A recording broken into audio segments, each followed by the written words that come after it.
எண்ணெய் இறக்குமதி மோசடியில் சிக்கிய முன்னாள் அமைச்சர்கள் அம்பலப்படுத்திய தொழிலதிபர். பிமல் வீரவன்சவின் மனைவிக்கு எதிராக மீண்டும் கடும் நெருக்கடி. ரணில் எடுத்த கடுமையான முடிவுகள் தொடரும் மனுர தரப்பு. மேலும் உயரும் எரிபொருளின் விலை, ஐஓசி சினோபெக்கின் தீர்மானம். மனதை உருக்கிய இன்றைய செம்மணி அகழ்வின் முடிவு. செம்மணியில் ராணுவ வீரரின் தகடு மீட்கப்படலாம், பிமல் வீரவன்ச ஆரூடம். தமிழரசு கட்சியிலிருந்து பதவி விலகிய முக்கிய உறுப்பினர், வலுக்கும் உட்கட்சி மோதல். அர்ஜுனாவுக்கு தெரிந்த ரகசியம், உயிரை காக்க அரசாங்கத்திடம் கோரும் வாய்ப்பு. டொனால்ட் ட்ரம்பிற்கு விழப்போகும் பேரிடி, அமெரிக்காவில் புதிய கட்சியை தொடங்கும் எலான் மஸ்க். 323 கொள்கலன்கள் விடுவிப்பு, முக்கிய புள்ளிகள் மீது பாயப்போக்கும் அதிரடி சட்டம், அமைச்சர் வெளியிட்ட அதிரடி தகவல். சர்ச்சைக்குரிய 323 கொள்கலன்கள் விடுவிக்கப்பட்ட சம்பவத்துடன் தொடர்புடைய அதிகாரிகள் மீது ஒழுக்காற்று மற்றும் சட்ட நடவடிக்கை எடுக்க தீர்மானித்துள்ளதாக போக்குவரத்து அமைச்சர் பிமல் ரத்நாயக்க தெரிவித்துள்ளார். இது தொடர்பில் செய்தியாளர்களிடம் கருத்து தெரிவித்த அமைச்சர், சர்ச்சைக்குரிய 323 கொள்கலன்கள் விவகாரத்தை ஆராய ஜனாதிபதியால் நியமிக்கப்பட்ட குழு சுங்க அதிகாரிகளின் தரப்பில் ஆய்வு தொடர்பான சில தவறுகள் நடந்திருப்பதை கண்டறிந்துள்ளதுடன் அக்குழு அறிக்கையின் அடிப்படையில் ஜனாதிபதி தேவையான தீர்மானங்களை எடுப்பார். இந்த குழுவின் மூலம் சில முக்கிய காரணிகள் கண்டறியப்பட்டுள்ளது. அவற்றில் இலங்கை சுங்க தரப்பில் குறைபாடும் தவறும் ஒன்றாகும். இது தொடர்பில் சுங்க திணைக்கள அமைச்சரும் அமைச்சக செயலாளரும் தேவையான நடவடிக்கைகளை எடுப்பார்கள். மேலும் ஆதாரமற்ற குற்றச்சாட்டுகள் மற்றும் போலி செய்திகள் அடிப்படையில் இந்த பிரச்சினையை அரசியலாக்க முயற்சிக்கும் எதிர்க்கட்சிகளை அமைச்சர் ரத்நாயக்க சாடியுள்ளார். இதேவேளை சுங்க சோதனை இல்லாமல் விடுவிக்கப்பட்ட சந்தேகத்திற்குரிய 323 கொள்கலன்களின் உள்ளடக்கங்களை தன்னால் வெளியிட முடியும் என நாடாளுமன்ற உறுப்பினர் அர்ஜுனா ராமநாதன் தெரிவித்துள்ளார். கொள்கலன்கள் எங்கிருந்து வந்தன, எந்த நாட்டிலிருந்து வந்தன என்பதை முழுமையாக கூற முடியும் என்றும் அர்ஜுனா சுட்டிக்காட்டியுள்ளார். நாடாளுமன்றத்தில் நேற்று இடம்பெற்ற விவாதத்தின் போது அவர் இதனை தெரிவித்திருந்தமையும் குறிப்பிடத்தக்கது. செம்மணியிலிருந்து ராணுவ உறுப்பினர் ஒருவரின் தகடு ஒன்று கூட மீட்கப்படலாம் என்று தேசிய சுதந்திர முன்னணியின் தலைவர் விமல் வீரவன்ச தெரிவித்துள்ளார். செம்மணி புதைக்குழியில் கண்டுபிடிக்கப்பட்ட தொண்டு நிறுவனம் ஒன்று வழங்கிய பாடசாலை பை தொடர்பில் தமது கருத்தினை வெளியிடும் போதே அவர் மேற்கண்டவாறு குறிப்பிட்டுள்ளார். கொழும்பில் இன்றைய தினம் இடம்பெற்ற சந்திப்பொன்றில் கலந்து கொண்டு மேலும் அவர் கருத்து தெரிவிக்கையில், குறித்த இடத்திலிருந்து பாடசாலை பை கண்டுபிடிக்கப்பட்டது போன்று நாளை ராணுவ உறுப்பினரின் தகடு ஒன்று மீட்கப்படும். அப்போது இது தொடர்பில் எதனை கூற முடியும் என்று விமல் வீரவன்ச கேள்வி எழுப்பியுள்ளார். எனவே இது குறித்து உடனடி கருத்தை வெளியிடாமல் குறித்த புதைக்குழி தோண்டப்பட்ட பின்னர் கருத்தை கூற முடியும். குறித்த பிரதேசம் போரிடம் பெற்ற பிரதேசம். எனவே எந்த தரப்பு இதற்கு காரணம் என்பதை இப்போதே கூற முடியாது.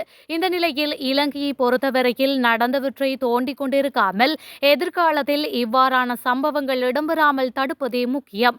எனினும் ஒன்று இந்த பிரச்சனையை முன்னிறுத்தி சமூகங்களுக்கு இடையில் குரோதங்களை வளர்க்கும் செயற்பாடே மேற்கொள்ளப்படுகின்றது என விமல் வீரவன்ச மேலும் சுட்டிக்காட்டியுள்ளார். எண்ணெய் இறக்குமதிக்காக வழங்கப்பட்ட அனுமதி பத்திரத்தை வைத்து பல்வேறு மோசடிகளில் ஈடுபட்ட முன்னாள் அமைச்சர்கள் சிலர் தொடர்பிலான தகவல்கள் அம்பலமாகியுள்ளது. முறையாக எரிசக்தி அமைச்சிடமிருந்து இறக்குமதியாளர்களால் பெறப்படும் அனுமதி பத்திரங்களை அதிகாரத்தின் மூலம் இவ்வாறு முன்னாள் அமைச்சர்கள் மோசடி செய்துள்ளதாக குற்றம் சுமத்தப்பட்டுள்ளது. துறைமுக அதிகார சபைக்கும் எரிசக்தி அமைச்சகம் இடையில் காணப்படும் தொடர்பின் அடிப்படையில் இந்த மோசடி இடம்பெற்றுள்ளதாக கூறப்படுகின்றது. இவ்வாறான மோசடிகளில் சிக்கி தனது சொத்துக்களை இழந்த தொழிலதிபரான காஷ்மீர் ஆண்ட்ரூ பிரைன் கிறிஸ்டி இந்த விடயங்கள் அனைத்தையும் ஊடகம் ஒன்றின் மூலம் அம்பலப்படுத்தியுள்ளமை குறிப்பிடத்தக்கது. யாழ்ப்பாணம் அரியாலை சிந்துபாத்தி மனித புதைக்குழியிலிருந்து இன்று மேற்கொள்ளப்பட்ட அகழ்வில் சிறுவர்கள் விளையாடும் பொம்மை ஒன்று கண்டுபிடிக்கப்பட்டமை மனதை உருக்கும் விதமாக அமைந்துள்ளது. இந்த பொம்மையை போல 1995ஆம் ஆண்டு எடுக்கப்பட்ட ஒரு புகைப்படமும் சமூக ஊடகங்களில் அதிகம் பகிரப்பட்டு வருகின்றது.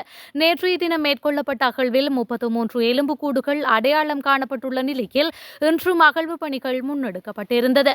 செம்மணி மனித புதைக்குழி அகழ்வு இரண்டாம் கட்டத்தின் 6ஆம் நாள் அகழ்வு நடவடிக்கை இன்றும் தொடர்ந்த நிலையில் மேற்படி சில சிறுவர்களினுடையது என சந்தேகிக்கப்படும் நீல நிற புத்தகப்பை, அதில் உள்ள சில பொருட்கள் மற்றும் விளையாட்டு பொம்மை என்பன பெறப்பட்டு ஆய்வுக்குட்படுத்தப்பட்டுள்ளன. சிறிய பிள்ளையுடையதாக இருக்கலாம் என சந்தேகிக்கப்பட்ட நீல நிற புத்தகப்பையுடன் காணப்பட்ட மனித எச்சம் முழுமையாக அகழ்ந்தெடுக்கப்பட்டுள்ளதாக கூறப்படுகின்றது. மேலும் இன்றைய தினமும் சில மனித எலும்புக்கூடுகள் அடையாளம் காணப்பட்டுள்ளதாகவும் இதுவரை 33 மனித எலும்புக்கூடுகள் அடையாளம் காணப்பட்டுள்ளமையும் குறிப்பிடத்தக்கது. சர்ச்சைக்குரிய 323 கொள்கலன்கள் விடுவிக்கப்பட்ட சம்பவத்துடன் தொடர்புடைய அதிகாரிகள் மீது ஒழுக்காற்று மற்றும் சட்ட நடவடிக்கை எடுக்க தீர்மானித்துள்ளதாக போக்குவரத்து அமைச்சர் பிமல் ரத்நாயக்க தெரிவித்துள்ளார். இது தொடர்பில் செய்தியாளர்களிடம் கருத்து தெரிவித்த அமைச்சர், சர்ச்சைக்குரிய 323 கொள்கலன்கள் விவகாரத்தை ஆராய ஜனாதிபதியால் நியமிக்கப்பட்ட குழு சுங்க அதிகாரிகளின் தரப்பில் ஆய்வு தொடர்பான சில தவறுகள் நடந்திருப்பதை கண்டறிந்துள்ளதுடன் அக்குழுவின் அறிக்கையின் அடிப்படையில் ஜனாதிபதி தேவையான தீர்மானங்களை எடுப்பார். இந்த குழுவின் மூலம் சில முக்கிய காரணிகள் கண்டறியப்பட்டுள்ளது. அவற்றில் இலங்கை சுங்க தரப்பில் குறைபாடும் தவறும் ஒன்றாகும். இது தொடர்பில் சுங்க திணைக்கள அமைச்சரும் அமைச்சக செயலாளரும் தேவையான நடவடிக்கைகளை எடுப்பார்கள். மேலும் ஆதாரமற்ற குற்றச்சாட்டுகள் மற்றும் போலி செய்திகள் அடிப்படையில் இந்த பிரச்சினையை அரசியலாக்க முயற்சிக்கும் எதிர்க்கட்சிகளை அமைச்சர் ரத்நாயக்க சாடியுள்ளார்.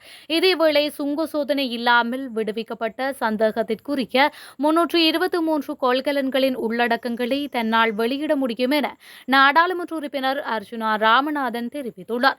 கொள்கலன்கள் எங்கிருந்து வந்தன, எந்த நாட்டிலிருந்து வந்தன என்பதை முழுமையாக கூற முடியும் என்றும் அர்ஜுனா சுட்டிக்காட்டியுள்ளார். நாடாளுமன்றத்தில் நேற்று இடம்பெற்ற விவாதத்தின் போது அவர் இதனை தெரிவித்திருந்தமையும் குறிப்பிடத்தக்கது.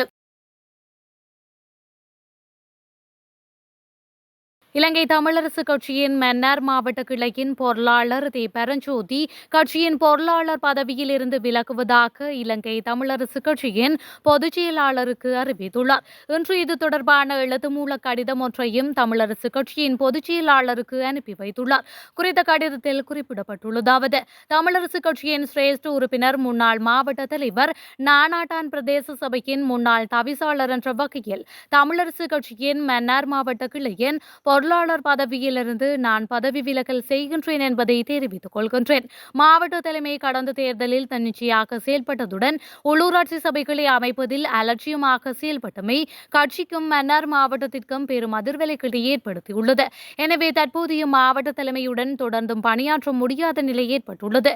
எனவே மக்கள் மத்தியில் பல்வேறு வகையான விமர்சனங்கள் மற்றும் எதிர்ப்புகள் எழுந்துள்ளதால் தோல்வி மற்றும் பின்னடைவுக்கு தார்மீக பொறுப்பேற்று பொருளாளர் பதவியில் இருந்து விலகுகின்றேன் என்பதை தெரிவித்துக் கொள்கின்றேன் என குறித்த கடிதத்தில் குறிப்பிடப்பட்டுள்ளது. குறித்த கடிதத்தின் பிரதி இலங்கை தமிழரசு கட்சியின் மன்னார் மாவட்ட கிளை தலைவர் செயலாளருக்கும் அனுப்பி வைக்கப்பட்டுள்ளமை குறிப்பிடத்தக்கது. இலங்கை பெட்ரோலிய கூட்டுத்தாபனத்தின் விலை திருத்தத்திற்கு சமமாக தங்களது எரிபொருட்களின் விலையையும் திருத்துவதற்கு சினோபெக் நிறுவனம் நடவடிக்கை எடுத்துள்ளது. நேற்று நள்ளிரவு முதல் நடைமுறைக்கு வரும் வகையில் இலங்கை பெட்ரோலிய கூட்டுத்தாபனம் எரிபொருட்களின் விலையில் மாற்றம் செய்திருந்தது. இதன்படி ஐஓசி எரிபொருள் நிறுவனமும் தங்களது விலைகளில் திருத்தம் செய்திருந்த நிலையில் சினோபெக் நிறுவனமும் விலைகளில் திருத்தம் செய்ய தீர்மானித்துள்ளது. முன்னாள் ஜனாதிபதி ரணில் விக்ரமசிங்கவின் கடினமான தீர்மானங்களினால் நாட்டை மீட்க முடிந்ததென நிதியமைச்சின் முன்னாள் செயலாளர் மஹிந்த ஸ்ரீவர்தன தெரிவித்துள்ளார். இலங்கை எதிர்கொண்ட மிக மோசமான பொருளாதார நெருக்கடியிலிருந்து நாட்டை மீட்டெடுக்க முன்னாள் ஜனாதிபதி ரணில் விக்ரமசிங்க எடுத்த கடினமானதும் தீர்மானமிக்கதுமான தேர்வுகள் குறித்து அவர் புகழாரம் சூடியுள்ளார். இந்த தீர்மானங்களே நாட்டின் தற்போதைய வெற்றிக்கு முக்கிய காரணமாக இருந்ததாக மஹிந்த ஸ்ரீவர்தன தெரிவித்துள்ளார். முன்னாள் அமைச்சர் விமல் வீரவன்சவின் மனைவி சசி வீரவன்சவுக்கு எதிரான வழக்கின் சாட்சியங்களை நவம்பர் 11ஆம் தேதி விசாரிப்பதாக கொழும்பு நீதவான் நீதிமன்றம் உத்தரவு பிறப்பித்துள்ளது. கொழும்பு நீதவான் நீதிமன்றின் மேலதிக நீதவான் கர்ஷன கெனுவெல இன்று இந்த உத்தரவை பிறப்பித்துள்ளார். போலி பிறப்புச் சான்றிதழை காட்டி ராஜதந்திர கடவுச்சீட்டை சட்டவிரோத முறையில் பெற்ற குற்றச்சாட்டின் பேரில் சசி வீரவன்ச மீது இந்த வழக்கு தொடரப்பட்டுள்ளது. இந்த நிலையில் வழக்கு விசாரணைக்கு அழைக்கப்பட்ட போது பிரதிவாதியான சசி வீரவன்ச நீதிமன்றில் முன்னிலையாகியிருந்தார். இதன்படி அரசு தரப்பு சார்பில் முன்னிலையாகியிருந்த மேலதிக சொலிசிட்டர் ஜெனரல் திலீப பேரே சிறப்பு நாடாளுமன்ற குழுவின் சாட்சிய பரிசோதனையில் ஈடுபட்டு வருவதால் அரசு தரப்பு விடுத்த கோரிக்கைக்கு அமைய வழக்கை ஒத்திவைக்க நீதவான் உத்தரவிட்டார்.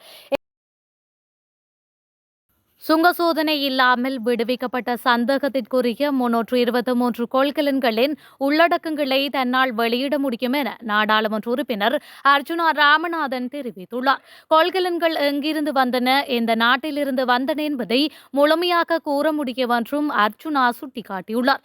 எனினும் இதனை வெளியிட வேண்டும் என்றால் அரசாங்கம் பொய்யான குற்றச்சாட்டுகளில் தன்னை சிறையில் அடைக்காது என்ற உத்தரவாதம் வேண்டும் எனவும் கூறியுள்ளார். இது தொடர்பில் மேலும் கருத்து தெரிவித்த அவர், சோதனையின்றி விடுவிக்கப்பட்ட 323 கொள்கலன்களில் என்ன இருந்தது என்பதற்கான பட்டியலை வழங்க முடியும். அது எங்கிருந்து வந்தது, எந்த நாட்டிலிருந்து வந்தது என்பதை முழுமையாக கூற முடியும். ஆனால் என்னை நாடாளுமன்றத்திலிருந்து நீக்கி நாளை போதைப்பொருள் வழக்கில் சிக்க வைக்க மாட்டார்கள் என்பதை உறுதியளித்தால் மாத்திரமே நான் அதை நாடாளுமன்றத்தில் சமர்ப்பிப்பேன். இல்லையெனில் நான் வேறு நாட்டிற்கு சென்றே அதை வெளியிட வேண்டும். அமெரிக்க ஜனாதிபதி டொனால்ட் ட்ரம்ப் கொண்டு வந்துள்ள வரி மற்றும் செலவு சட்டமூலத்திற்கு உலக பணக்காரரான எலான் மஸ்க் தொடர்ந்தும் எதிர்ப்பு தெரிவித்து வருகின்றார். இதற்கிடையே இந்த சட்டமூலம் அமெரிக்க செனட் சபையில் நிறைவேற்றப்பட்டதை அடுத்து எலான் மஸ்க் தனது அதிருப்தியை மீண்டும் வெளிப்படுத்தியுள்ளார். இது தொடர்பாக அவர் கூறும்போது, வரி மற்றும் செலவு சட்டமூலம் வரலாற்றில் மிகப்பெரிய கடன் அதிகரிப்புக்கு வழிவகுக்கும். இந்த சட்டமூலத்திற்கு வாக்களித்த ஒவ்வொரு நாடாளுமன்ற உறுப்பினரும் வெட்கத்தால் தலை குனிய வேண்டும். இந்த பைத்தியக்காரத்தனமான செலவு சட்டம் மூலம் நிறைவேறினால் அடுத்த நாள் புதிய கட்சி உருவாகும். மக்களுக்கு உண்மையில் ஒரு குரல் இருக்க வேண்டும் என்பதற்காக நமது நாட்டிற்கு ஜனநாயக கட்சி குடியரசுக் கட்சிக்கு மாற்றாக ஒரு கட்சி தேவை. அமெரிக்காவில் புதிய கட்சியை தொடங்க வேண்டிய நேரம் இதுவாகும் என்றார். ஏற்கனவே அமெரிக்க கட்சி என்ற புதிய கட்சியை தொடங்குவேன் என்று எலான் மஸ்க் தெரிவித்திருந்தமையும் குறிப்பிடத்தக்கது.